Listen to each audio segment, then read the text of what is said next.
Hey, thanks for joining us. Today we're doing a body weight workout. We're using, like I said, just our bodies, so we don't have to worry about weights.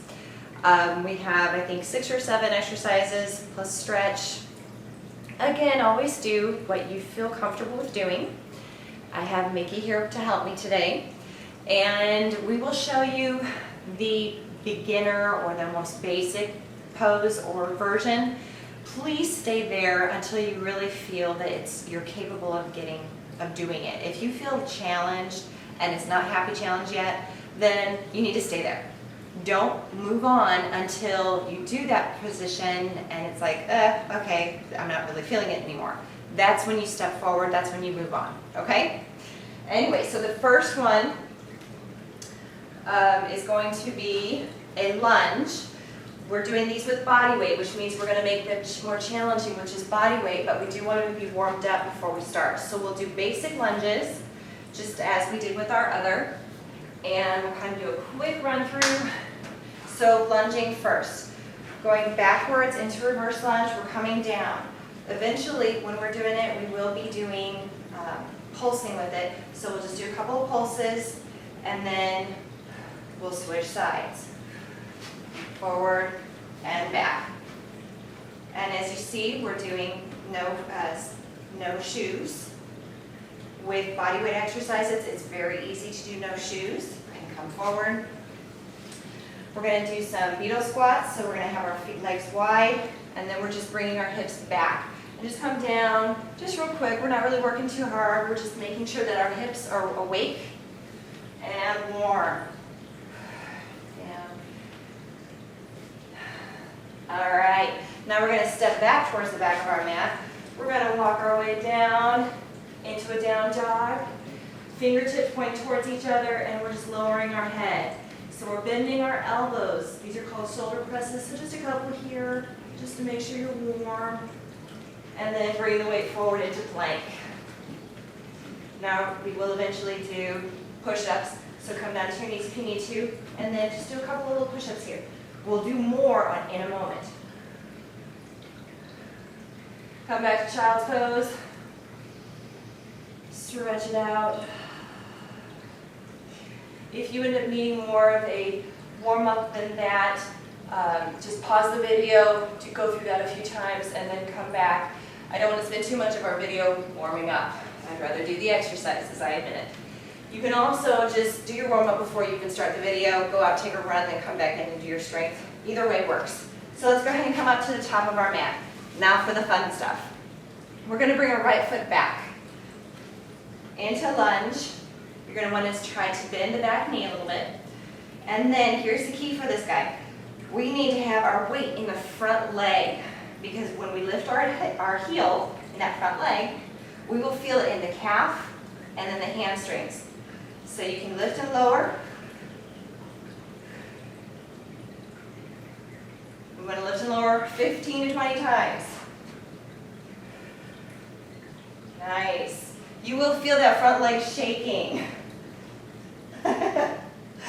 When we were first going through this one, Mickey was telling me that she wasn't really feeling it, so I suggested she pull the weight forward. So that's the key. If you're not feeling it in that front leg, pull the weight of your body forward. Use that back leg just for balance.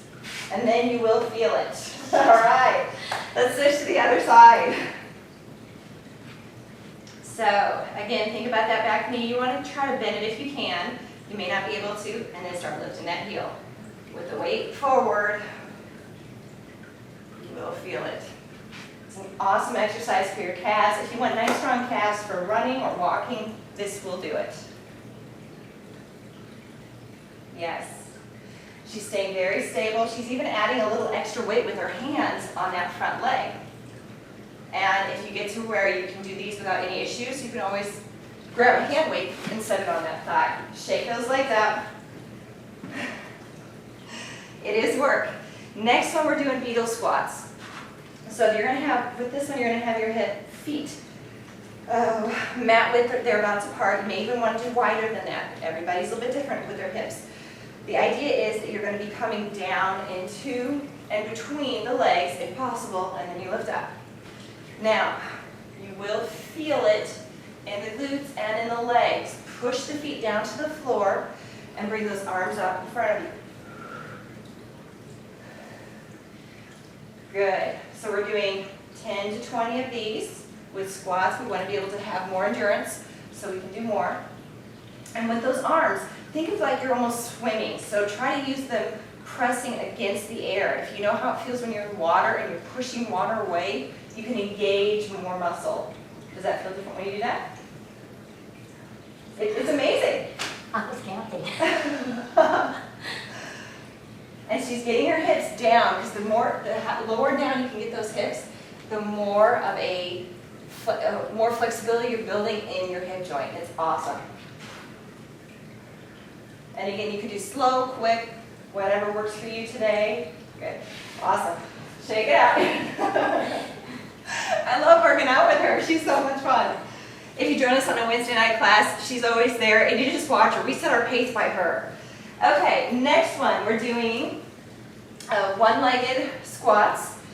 Not everybody's favorite, but again, very useful. So put all your weight into your left leg. The right heel is going to be lifted, and the right toes are there just for balance. Then you're lowering down into your squat. So it's literally a one-legged squat. Pressing down always with your feet into the floor. Working about 10 per leg. Good. Keeping that core nice and stable, because we want to train the core to be strong regardless of what our legs are doing.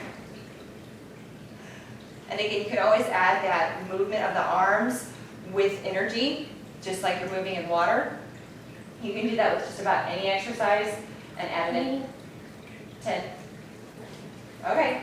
She did a few extras. That's okay. Try the other side. And again, if you find this is just too simple, there's no reason to add a lot more time to it or more reps. Just add more weight. So you could hold a hand weight.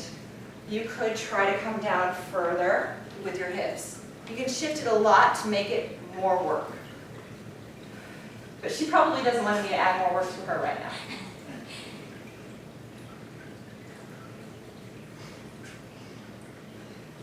And when we're finished, she's keeping that back heel. Nice. She wanted to balance out. So yes, you can do 10 or you can do more than that if you choose to. Just if you're getting to where you can easily do 15 of any of the strengthening exercises, then that's an indicator that you need to step up on your strength, on your weights, or your difficulty level. Beyond 15, you're starting to just get endurance, which is great. Endurance is good, but that's not what we're trying to build right now. We're trying to build strength. So you have to up your weight or up your, the challenge, the movement of muscles. Okay, next we have down dog shoulder presses. So for a down dog shoulder press, we're getting literally into down dog, yoga position. Normally with down dog, our fingertips are pointing towards the top of our mat, but in this case we'll actually have to turn them in slightly so that we can start bending our elbows and lowering our head to the floor. Now, if you don't feel this, you might have to kind of lift your heels a little bit and bring more weight forward. You will feel this in your shoulders.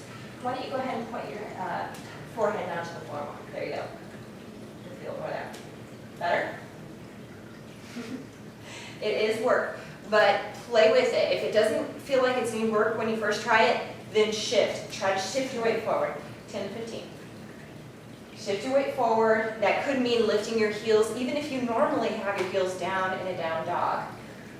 And when you're done, you just lower yourself to the ground. You can come back in child's pose, stretching out those hands. And if your shoulders are tight, internally rotate your palms up to the sky. That will stretch your shoulder blades more, and that always feels good. Take a breath. For women, our upper bodies tend to be much weaker than our lower bodies.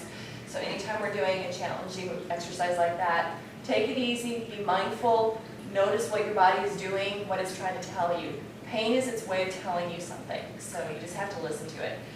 Okay, from here we're going into push-ups. Now I always recommend starting from knees with a push-up, with the fingertips pointing again slightly in so the elbows can come out at a 45-degree angle away from the body. And then you're lowering. The hips stay in a straight line with the knees and the head. Good. Feet can stay up. Can you lower your hips slightly? Yeah. And with these, 10 to 15. If you're beyond 15, go ahead. 10 is good? 10 is good. This is not our first workout today, so 10 is good. All right, so then go ahead and into child's pose just for a moment. Stretch it out. And if you are able to get up to 15 on those knees, then it's time to take it up a notch, lift the knees, go to toes. You might find that suddenly you're back down to 5. That's okay. As long as you're doing it with perfect form, you're going to build strength, but you're doing it safely, and that's the most important thing. Okay, so from here, our last exercise, elbow planks.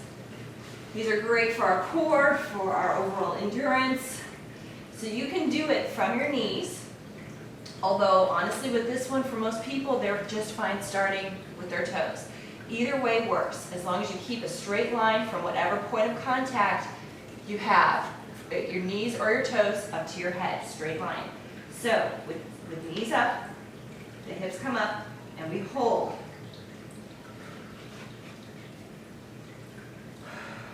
Nice. So she's keeping her hands together. For her, that placement with hands together is more comfortable on the shoulders. You can also have forearms like this. And she's holding as long as she can. Can you lift up the hips slightly? Lifting the hips makes it suddenly much more difficult. There's no arch in the back. It's perfect. She's just going to hold it as long as she needs to. I would suggest working at first a 30-second hold and then slowly building up to a minute or so. And I'll just let her hold it until she's finished. I don't have a timer on this one because personally I've hurt myself by going by time. Go ahead. Here's the key. With that one, if you feel anything in your elbows or your shoulders, that's an indicator the joint can't handle it. For whatever reason, the pressure's too much. If you try to hold tight, even though those points of contact with the floor are in pain, you will hurt yourself. I guarantee it. So you really want to notice, as soon as you're losing your strength in your core, your form in your core, that's the time to go down. The next time, you'll be able to last another second or two, and within a couple months, you've built yourself up to 2 minutes, but you've done it safely. Very important. All right, so from here, let's go ahead and come back into child's pose. You're already at your stretch. Enjoy the moment. This is a short routine. We try to go quickly from movement to movement, save yourself some time. This is Japanese style sitting. If it's uncomfortable, you can always sit easy style. But from Japanese, if you can, go ahead and take your left hand, place it on your left knee, and twist back. And then come back to center. Twist the other direction. Get a little movement in. And then we're going to bring our hands behind us, bring our feet out from underneath. We did some shoulder work, so we're going to have our fingers pointing towards our toes, and we're actually going to roll our shoulders up and back. If you feel a good opening right here with your chest right here, stay there. If you don't quite feel it yet, then lift your hips up in the tabletop. You will feel it there, in the stretch there in your shoulders. Feel it? Lifting up. If you want to add the hip opening, you can do this. Not necessary if you don't really want to, but a lot of people like to do it just because. So have fun. Lower down. Have the legs straight in front of you. Flex the feet, which means that the feet are engaged. They're ready to move. The toes are pointing up. Adjust underneath your hips if you need to. We all have something underneath there around the bones, hopefully. So adjust that so that you can find your sit bones. And then from there, hinge forward at the hips and feel the stretch underneath your legs, on the back side of your legs. If you feel this in your back, then you need to lift up. So this is a stretch.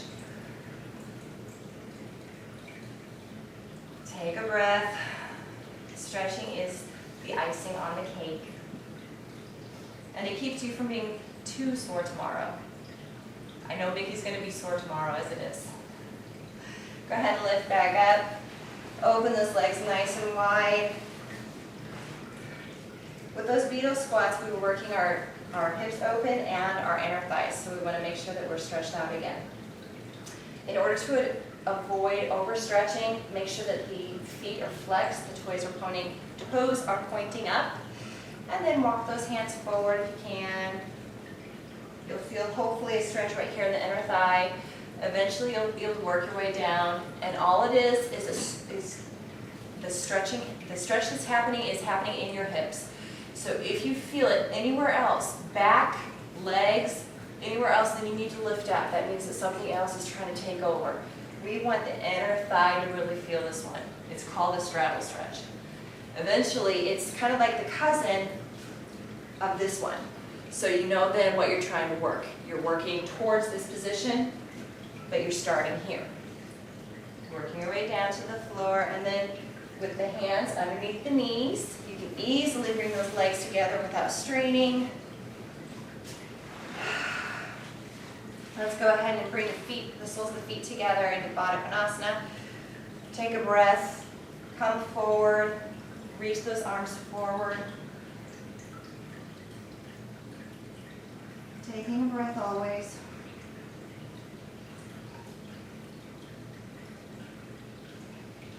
And then lifting up.